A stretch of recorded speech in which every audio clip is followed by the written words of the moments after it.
So you mentioned the analytics, and I know you had Don Mattingly on your show, and he was talking about finding the balance between, you want to say the eye test or the feel for it, which is obviously very imperative. Talk about that, because of the fact that Don said, like, maybe there's more of a balance now. And of course, he's with that organization. But what was your first exposure to analytics? And do you think that, or the hardcore analytics, batting average has always been around, but what was that exposure like? And do you think we're on our way to finding more of a balance as time goes on? Yeah, I do think, and I'm happy for that. I think it's smart because it's still played. The game's still played by human beings, right? You know, when I went back to Toronto for my second time in 2013, Alex Anthopoulos was a GM. You know, I played my GM before that. My first go around was JP Ricciardi, another Oakland A there. Mm-hmm. But so analytics was coming on the scene. It was, you know, it was getting more and more during my second go around. And Alex believed in it. Alex Anthopoulos is a very smart guy, but he also understood the human side of it, right? And so when he left, and Shapiro came in, Mark Shapiro and Ross Atkins, they were much more heavy into it. It's like, kind of like, well, just like everybody else was, right? Yeah. But they let me do my own thing, which I appreciate. Okay. I think they would have, you know, hoped that I would have used it more. But there was only one way, you know, I knew how to do things. And ironically, we got to the playoffs again that year. So, I mean, so bottom line, I always had this question: if everybody's got the same numbers of analytics, or maybe some have bigger departments, I don't see how you can find any bigger secrets out there anymore. Is there anything unhidden that we don't know about in the game of baseball? So if that's the case, if everybody's got the same, how come every team's not 500, right? Everybody's got the same info. Well, you know why? I think because it for the way the game's been since inception was, if you got more talent and more of it, you're probably going to win, right? You know, because there's no secret. That's kind of, if you're going to, it doesn't work all the time now, but if you got more money to spend, you can probably get that better player. So otherwise, everybody be 500, I would assume, or closer to it. But you look at same teams are good every year, and same teams are bad every year. It seems like, right? So, okay. But anyway, you know, baseball has always been about numbers. You know, now we've gone to the extreme, obviously, and there's been a lot of good out of some of the new info that we get. But you can't lose sight of who's playing the game. You know, you know, it's an emotional game. Some guys like in any walk of life, you have good days, you have bad days, you're banged up, you're this or that. I guess the areas that I don't like as much is, you know, you'll on certain teams, the Blue Jays are one of them. Now, you go in there and there's the lineups, it could be the same guys in there, but the lineups, the orders change every day, right? Yeah. When your good teams and your teams, even though they're a good team, on your top teams, that lineup pretty much stays the same way, right? Almost every day, unless somebody's really struggling, they juggle it. But the reason I say that, because I wasn't a very good player, but I played a little bit. But talking to some of the great players that I've managed, it's just needs to be stability. You know, they don't even want to come to the ballpark every day and where am I playing? Where am I hitting in the order?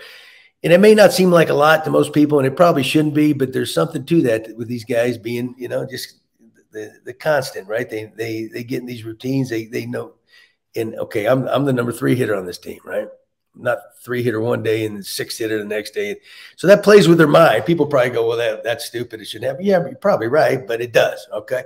So automatically they fight you a little bit on that, or they think, and you know what happens when you do things like this?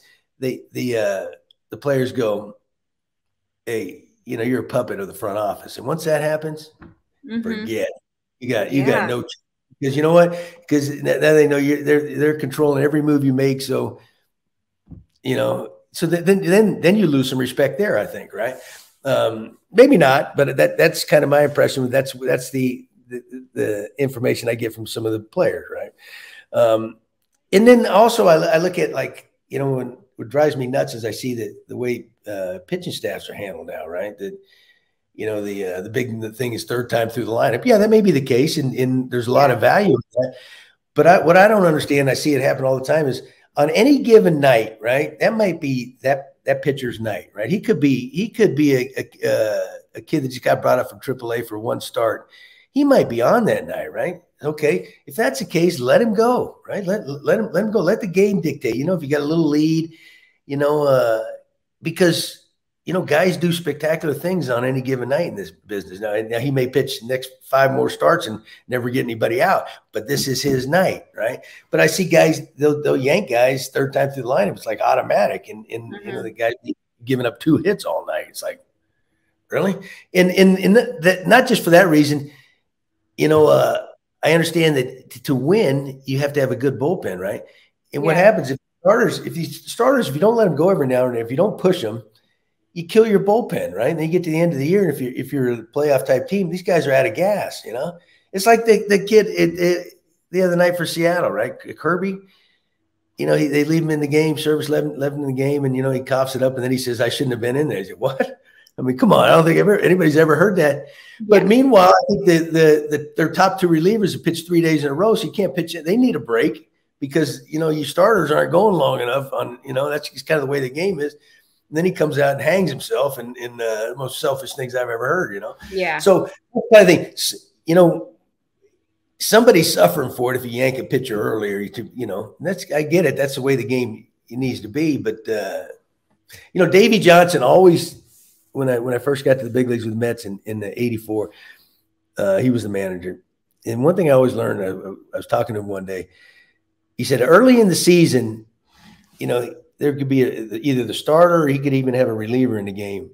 And if he gets into a jam, right, early in the season, he lets him try to work his way out of it. You know, if he proves he can prove to him that he can get out of jams, or he can prove to himself, he can prove to the team, or he can tell us no, he can't. And he says what that does for you, because you go to take them out right away all the time. You know, they complain and they say, "Well, give me a chance." Okay, so now I give you a chance. If you prove that you can do it next time, hey, you stay in there, get the job done, right? If you prove that you can't do it, you can't complain next time I take you out. You know, it's kind of like that psychological thing, right? But if you never give these guys a chance to prove that they can do things, you'll never know. You know, and they have to fail too. They have to fail to learn. I know that sounds silly, but I hear that all the time. Like, how are you ever going to learn if you're not dealing with that, those situations? Yeah. Well, it's saying that though, you know, the numbers say, you know, these guys after pitching a number of innings and a number of years, they get that third time through. This is what happens. And if things spike up pretty quick, okay, you got to be conscious of that. And that may be the time to take them out. But on this particular night, this guy may have his no-hitter going, right? So get out of the way, man. Just get it. I think sometimes when we hurt ourselves as managers, we get in the way of things sometimes, right? We get too smart. We want to sometimes, man, and I found this out with some of the good teams I had. Get the heck out of the way, man. Let the boys do their thing, and then you're going to be better off, you know?